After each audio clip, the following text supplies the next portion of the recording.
Hi, I'm Jenny. Welcome to my channel. I'm so glad you're here. Thank you for spending some time with me today. I have been working on my Sunken Treasure journal that I started last year. I'm on a mission to finish the journal in time, to put it out with like my summer decor. I kind of swap over to some nautical things when it gets to June. So that gives me all of May and a couple weeks left in April, which is pretty good, I think, to be able to finish this up. And I will show you some of the pages after we do the page we're going to do today, and I'll put it back in. You might remember I kind of have some elastics holding the pages in. Once I'm done with it all, I'm going to bind them a little tighter because those are a little loose and the pages move around a little too much. But it makes it easy to take them in and out to work on, so it's good for that. So I thought I'd like to use this kind of see-through. It's printed on like a clear plastic. This was part of an ephemera pack that I got years ago. I think it's the last one I have out of this pack. But I wanted to use this on a blue background. And then I have some seahorses. So this is a picture of some earrings that I thought I could cut out the seahorses. And then I have this little illustration and this one as well. So I want to make a little layout, a little page with these things on it. And my thought was I would just kind of draw some swirly seaweed and then place these things in among the seaweed. So I think that's probably a pretty good option. So I can't decide whether to use this side. This side's already done. This one seems a little busy. This one kind of gets lost on that busyness, and it might get lost on the busyness once we draw too, or the back side. So I have this is one of the pages that slides into my book. So I kind of have this side or this side, and I'm thinking that I'm going to do this one. So I think I'm just going to open that up, pull that tag out so that it doesn't make it lumpy. I guess I could fold it with the tag out. It seems like it might be okay. Well, it's still a little lumpy over there. So I'm just gonna kind of doodle some seaweed or something on here. I'm gonna use my Artex acrylic markers for this, I think, and I'm just gonna stick to some maybe blues and greens. You can see this was a piece of paper that I had already painted.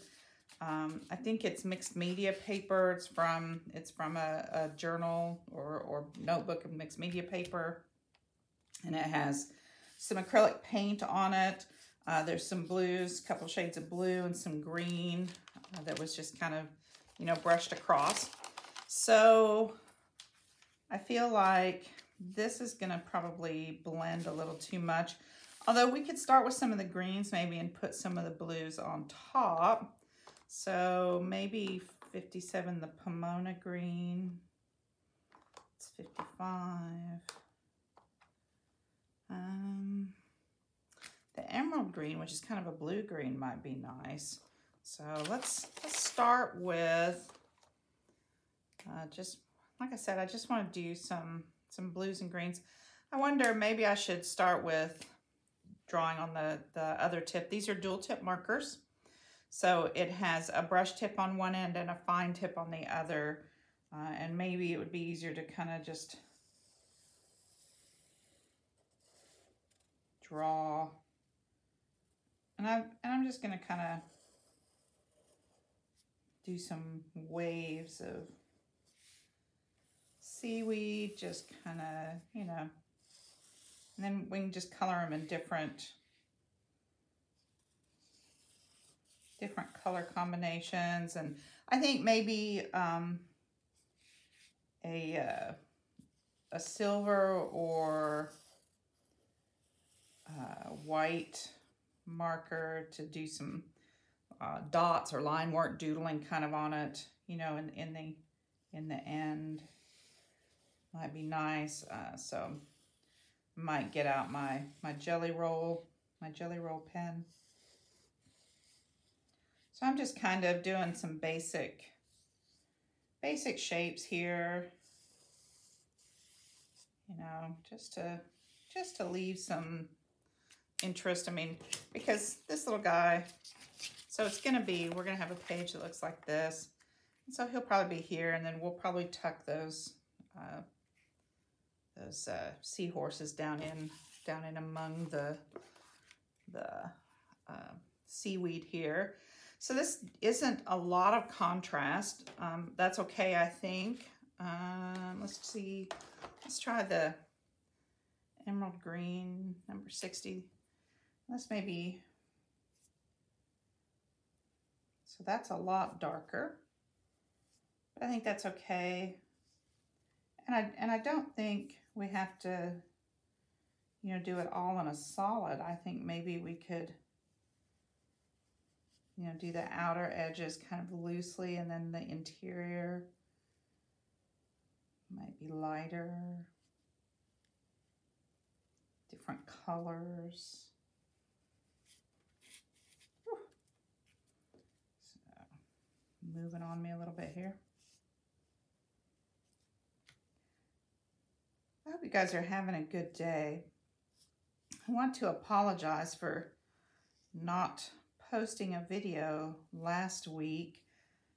It was quite a week around here. The week started Monday with Lochinvar was sick, and then my mom had gotten sick on the previous Friday, and after her birthday party, my brother and his wife were in from the Nashville area for her birthday the week before.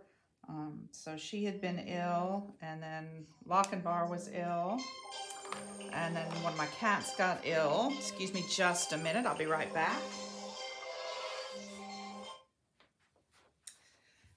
I suppose I should have shut the sound off on that phone. So it was quite the week with everybody kind of coming down with some stuff. So maybe that Pomona green then in the middle. So the wheat just got away from me. My mom's doing better. My hubby Lochinvar is better. And my cat is getting better, although she has to have subcutaneous fluids for a couple of weeks. Because the poor baby has a kidney infection. And she's feeling much better. She's eating, and she's fussing about having the medicine and the fluids and stuff. So she is feeling much better. She's been out and about and laying in the window and, you know, being her normal kind of self. But we still kind of have to give her those fluids every day, and she is not happy about that in the slightest. Let's try maybe this olive green.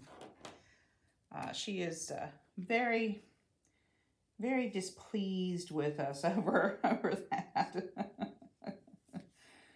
And truthfully, she kind of has always liked Lochinvar better than she likes me. Mostly, well, I won't say that's true, because she was a feral kitty, and we had seen her in our neighborhood when we moved in years ago.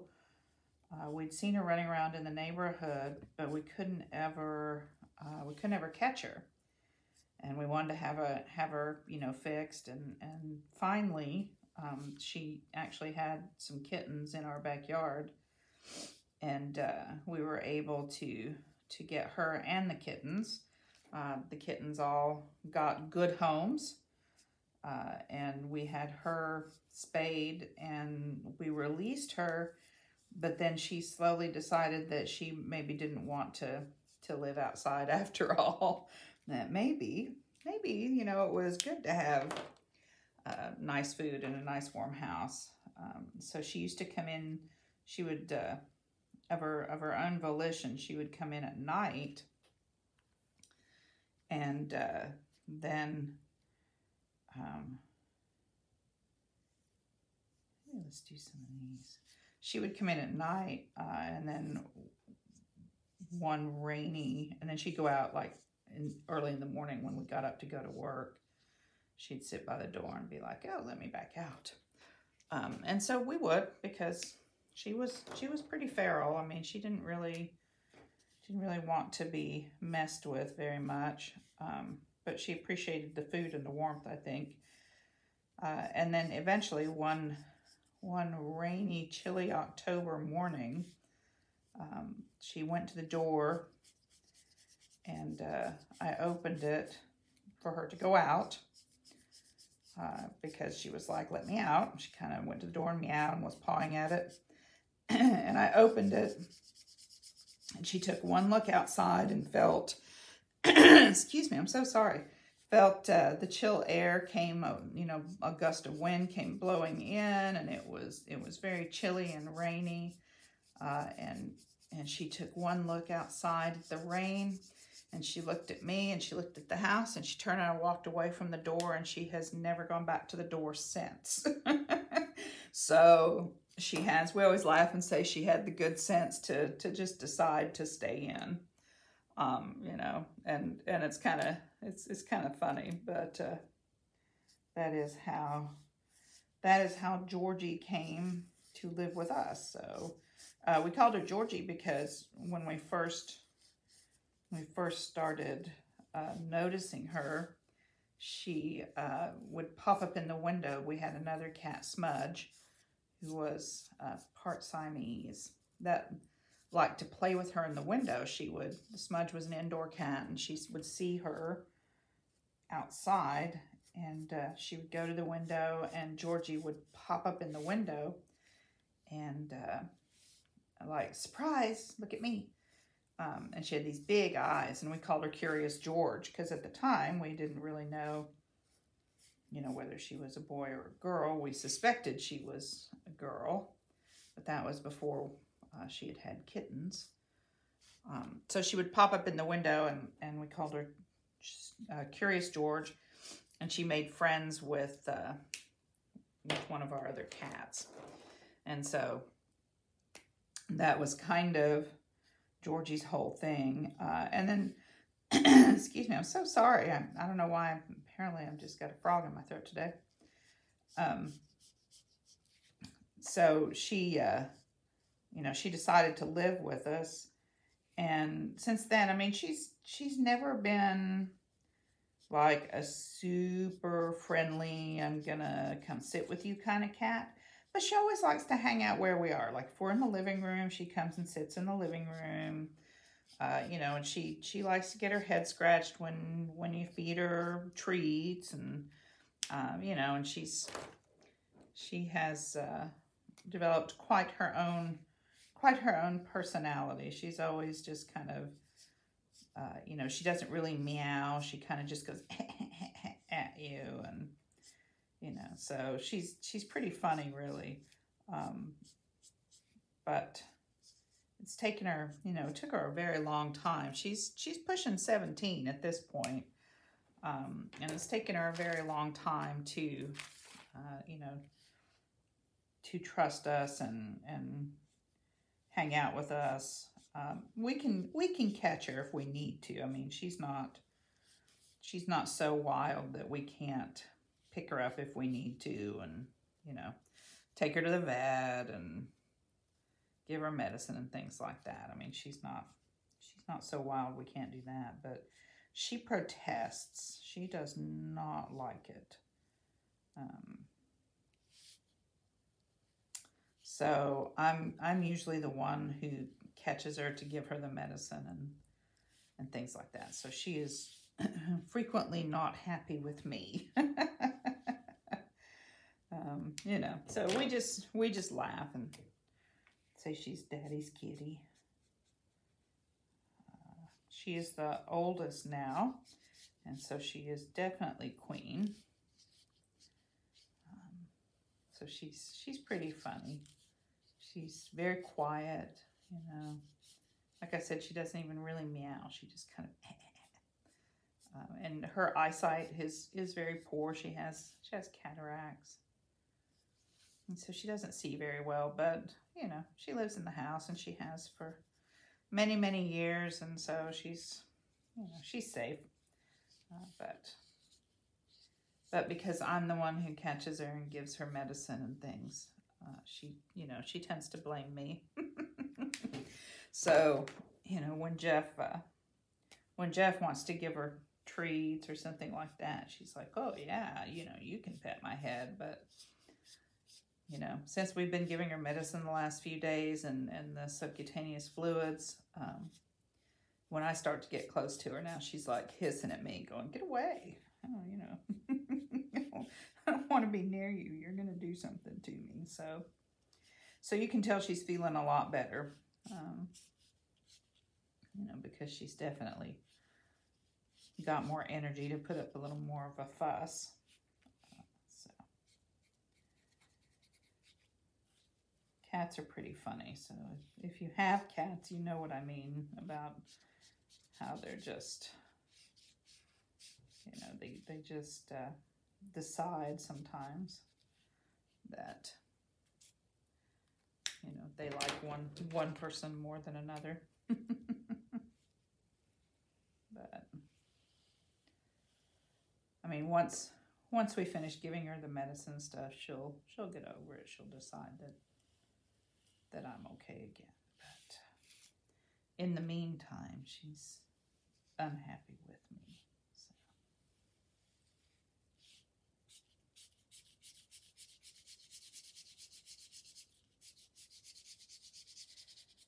But we have several other cats as well. And we always laugh and say, you know, everything that's sad and hungry comes to our house and lives forever. That's how we got our cats. And then my husband usually holds up his wedding ring and says, yeah, that's how I got this too. You know, not that he was really sad and hungry, but he likes to kind of pretend he was.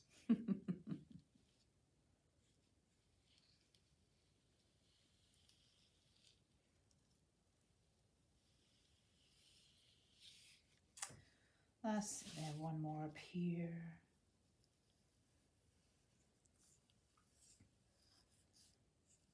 This is, you know, this is just really pretty basic kind of drawing stuff going on here. I mean, you get the idea. It doesn't have to be fabulous. I am gonna, I think, get a jelly roll pen and, you know, put some dots and things on it, which will give it a little more personality, I think. I have to say I've been watching a lot of videos. I watch art videos, but I also watch thrifting videos, and I'm interested in what people buy on the secondhand market for resale and for their own use. You know, a lot of people buy things to use. We have thrifted quite a few of the decorative elements in our home, mostly just because it's just really, really too expensive to buy a lot of that stuff firsthand. You can have things like fancy china and stuff like that if you buy it secondhand. And I don't have a lot of fancy china. I have a beautiful china set that belonged to my grandmother, and then I have some. We treat that with a lot of care. It's all hand wash and stuff. Then I have thrifted pieces of mismatched china in really pretty floral patterns that we use for, you know, like Mother's Day and birthdays and stuff, just to make the table pretty. So that's kind of fun. Okay, let me grab a jelly roll pen. Let's see what we've got here. I've got quite a few glitter pens. Here's a white jelly roll. I might get a glitter pen out too. Let's try this one first. Let's see what it does.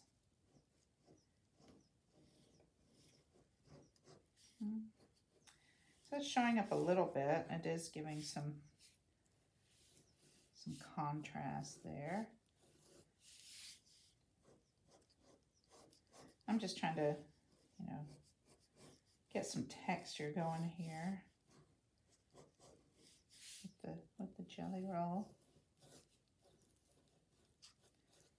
So we want all of them to be, I think I might get a glitter pen and do some outlining, you know, in just a minute here. Maybe we'll do some different texture along this one. I don't think you have to, you know, do some high art, but I do think it's fun to, you know, put some doodling or something in your journals. You know, just because it's yours, it makes it very individual. I mean, it's obviously it's individual anyway, because no one else is going to arrange things the way you would arrange them. No one else is going to have the assortment of ephemera that you have. So it's always going to be individual. But, you know, I like the feeling of, you know, the touch of the human hand, that I have, you know, added something to it.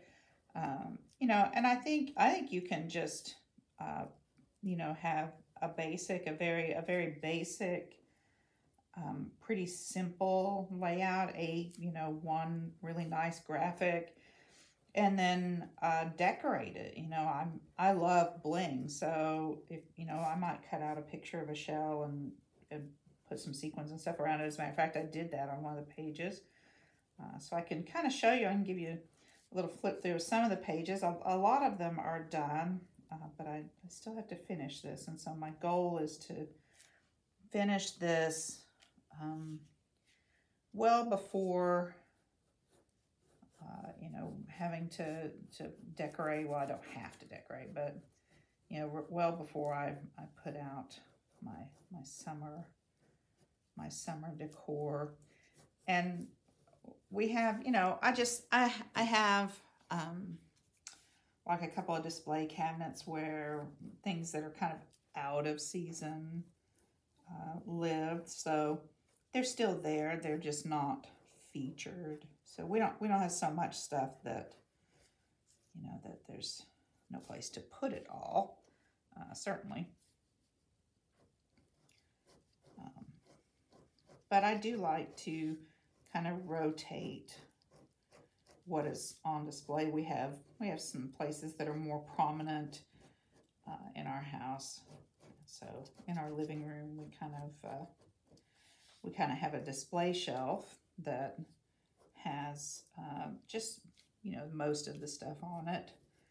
And then in our kind of dining room kitchen area, there are some wall shelves, and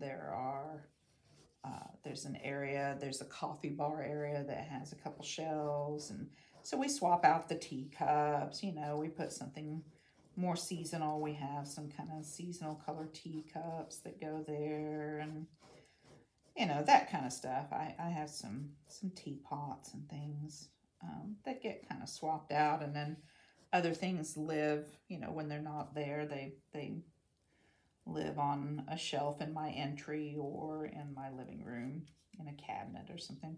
So, you know, it doesn't really go away. It just kind of gets rearranged. Things just get moved around.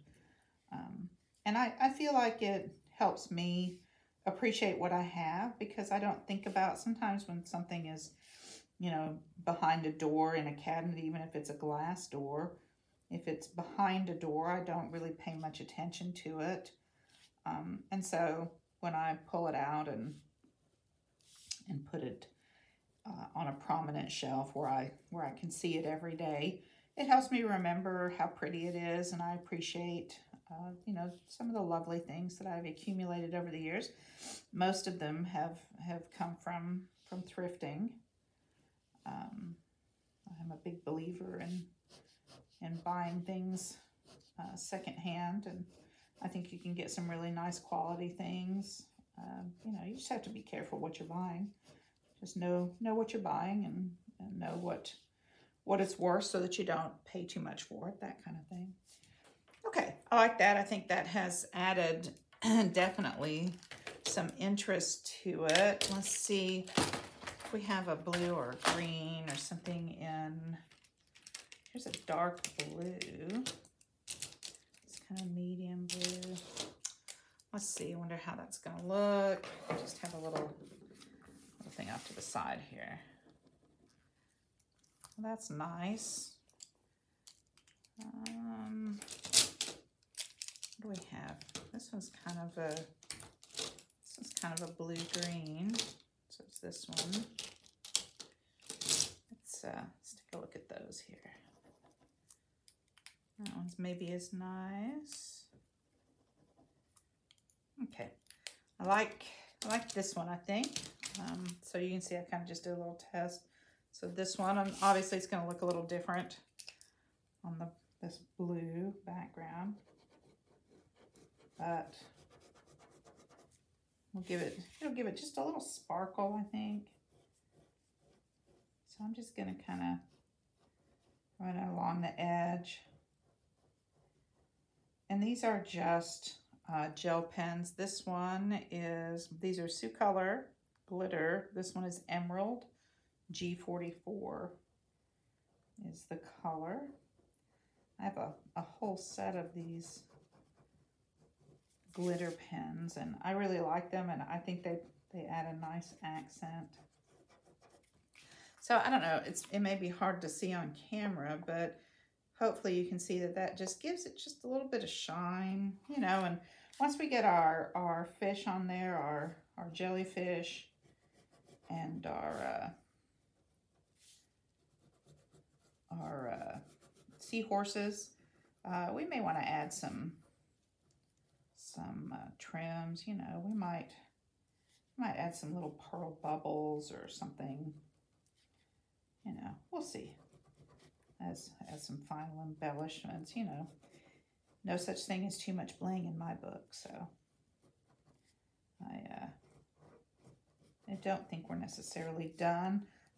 You know, I think some bubbles coming up, you know, might be nice once we get our images placed. I'm thinking I might even have some little iridescent circle kind of jewel things that might be fun. You could use buttons. You could just use glitter if you don't have any jewels. You know, if you have some glitter, put some little dots of glue and put some glitter on there. You could certainly use that. Nothing wrong with that. If you have some glittery paper, you could punch some holes and just punch some little circles. Like just use a hole punch and punch some little tiny circles out of glittery paper and put a dot of glue and stick them around there. That would certainly be a way to get some glitter onto the page. My phone is just going crazy over there. Getting text messages and all kinds of stuff, it sounds like. Okay, I like that. That added just a little bit of sheen to it. Hopefully that's showing up on camera. It's catching the light, just giving it a little more interest. We'll set that over there. Let's figure out where we might want to put these. So this is going to look like this. So we'll close that up just so we can kind of see. So I'm thinking he might be here. We could put this little guy down there. Have to do a little cutting here really quickly.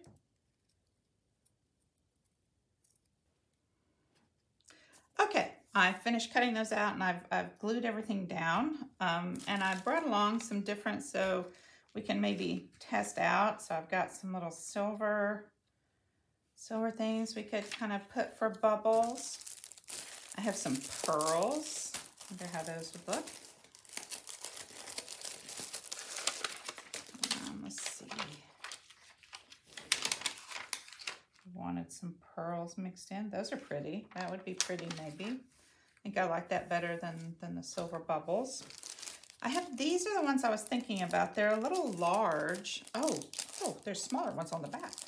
I was gonna say I saw this one little one on the front, but I'm thinking, gosh, I don't see any more little ones, and I didn't turn it over. So helps if you turn it over, if I can find that opening.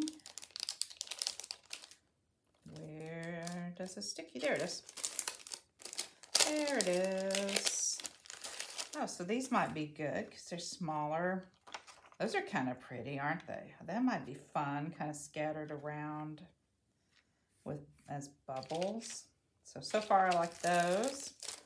I also have some blue pearls. I think I like those though. And then I have a couple different colors. I have a lighter blue pearl and then these, but I'm really leaning towards these. I think these could be lots of fun to just kind of stick around. See, I like that. Just, you know, scattered around here. One on top of that.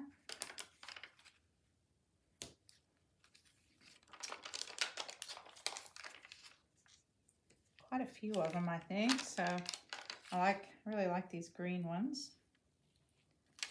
I'll use those, I think, for sure.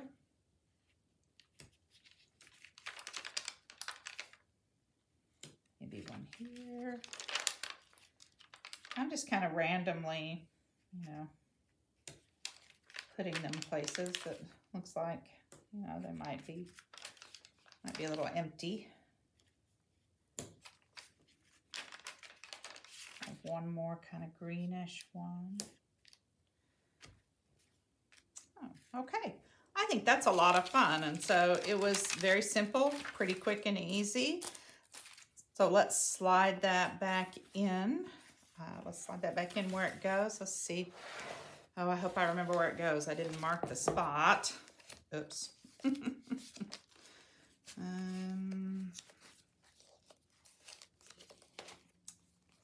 Gosh, I don't know. I think it was this in here. I don't remember if it was in this first signature or the second signature. I might have to count the pages. Oh, I think it was the first. 1, 2, 3, 4, 5, 6. 1, 2, 3, 4, 5.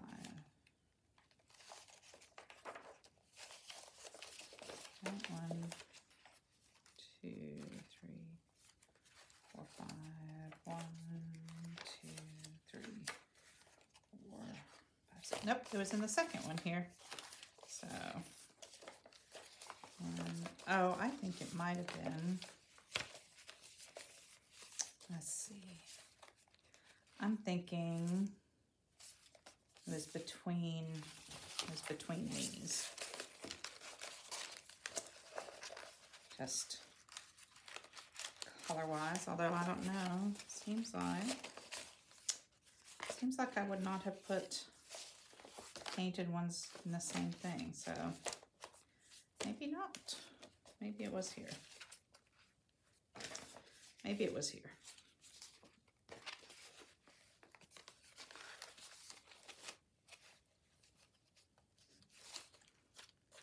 Yeah, I'm thinking maybe it was there. Okay, well, we can always rearrange.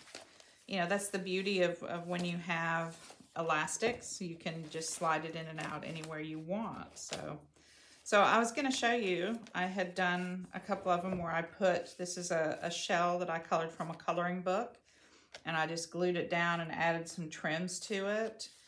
There was another one that I added, let's see.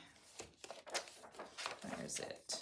This one, where again, this is one that I colored. I just put down some washi tape and then added some trim around it.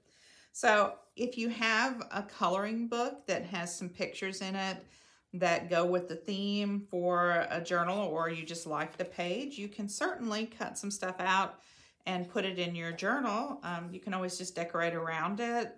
Just add a little bling, add something to make it feel finished. And then, you know, then you're good. So Yeah, this one I thought was cute. I really like the mixed media page that I did underneath it. So I put a tag on top and I wrote a poem. Or it's part of the song Octopus's Garden from the Beatles. It's just some of the lyrics, not all of it. But I wrote it so that you can flip it up and read it, but you can still see this page. So I thought that was a lot of fun. And then I decorated the front with some things that I had colored.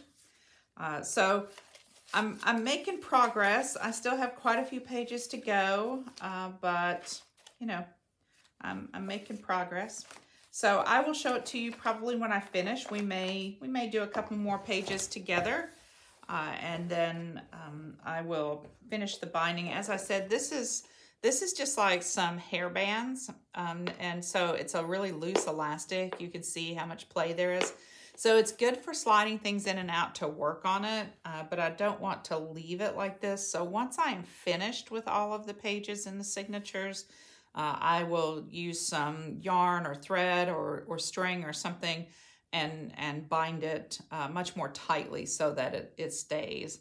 I do think I will probably stick to this kind of binding, so I'll probably just, you know, loop it through and wrap it tightly and tie it. And then that might give me an opportunity from the knots and stuff to do some dangles out here on the edge as well. So we'll do that when we're all done and it's completely bound. So until next time, remember, use what you have to make your life more beautiful. Bye.